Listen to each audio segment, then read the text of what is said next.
বোয়াল মাছের তেল ঝাল বানাবো।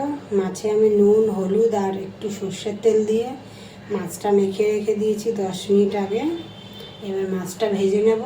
গ্যাসে আমি কড়াই বসিয়ে দিয়েছি। এবার কড়াইতে তেল দিয়ে দেব। তেলের মধ্যে সামান্য একটুখানি নুন দিয়ে দেব।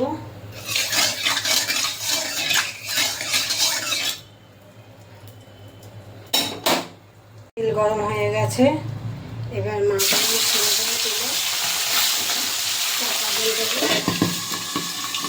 মাছটা উল্টে পাল্টে আমি এই দিকটা হয়ে গেছে মাছে, ভেজে নেব।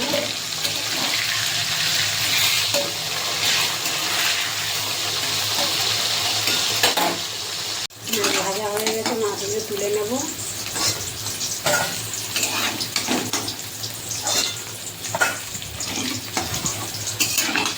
একই রকমভাবে আমি বাকি মাছগুলো ভেজে নেব। এদিকে কড়াইতে আমি দিয়ে দেবো কালো জিরে ফোড়ন। একটা ছোটো সাইজের একটা পেঁয়াজ আমি কুচিয়ে নিয়েছি, ওটা দিয়ে দিয়েছি।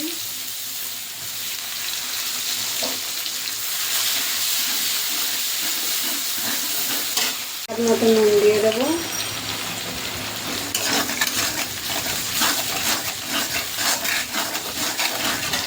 তারপর আজকে আর রসুন বেটে নিয়েছি, এটা দিয়ে দেবো।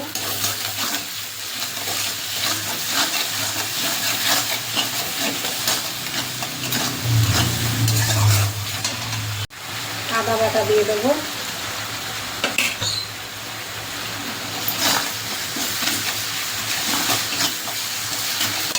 আর রসুনের কাঁচা গন্ধটা চলে গেছে। এবার আমি একটা ছোটো সাইজের টমেটো নিয়েছি, এখানে গ্রেট করে, এটাও দিয়ে দেবো।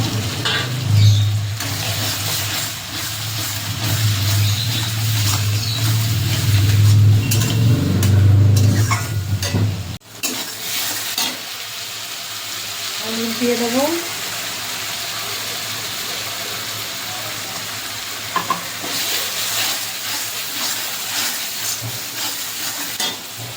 এখানে আমি 1 চামচ জিরে আর 1 চামচ ধনের গুঁড়ো আমি জলে মিশিয়ে রেখেছি, এটা দিয়ে দেবো।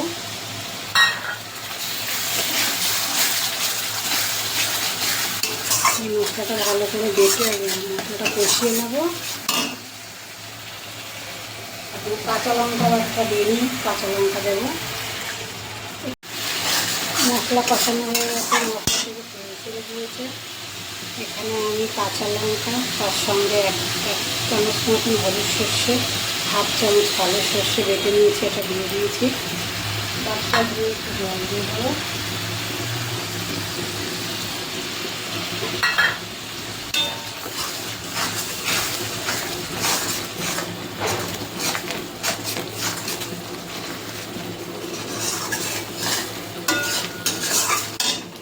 হাফ চামচ মতন কাশ্মীরি লঙ্কা গুঁড়ো দিয়ে দেবো।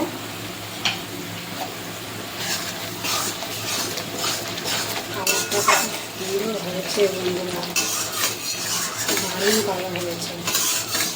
মশলা ভালোভাবে কষানো হয়ে গেছে। এবার আমি জল দিয়ে দেবো।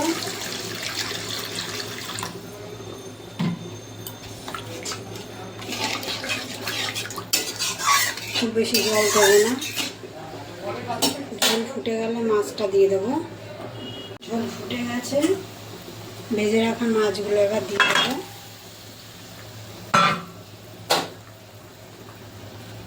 মাছগুলোর সঙ্গে ঝোলের সঙ্গে ভালো করে ফুটিয়ে নেব।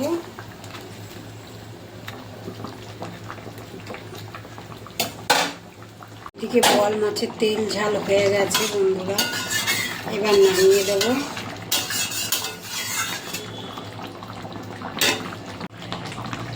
মাছে আমি সামান্য একটু গরম মশলার গুঁড়ো দিয়ে দেবো। হয়ে গেছে মাছ, এবার নামিয়ে দেবো। একটা কাঁচা লঙ্কা আমি ফাটিয়ে নিয়েছি, এটা দিয়ে দিয়েছি মাছে। বোয়াল মাছের তেল ঝাল হয়ে গেছে বন্ধুরা। আমার রেসিপিটা যদি ভালো লাগে তাহলে একটা লাইক কমেন্ট করে দেবেন আর সাবস্ক্রাইব করে দেবেন।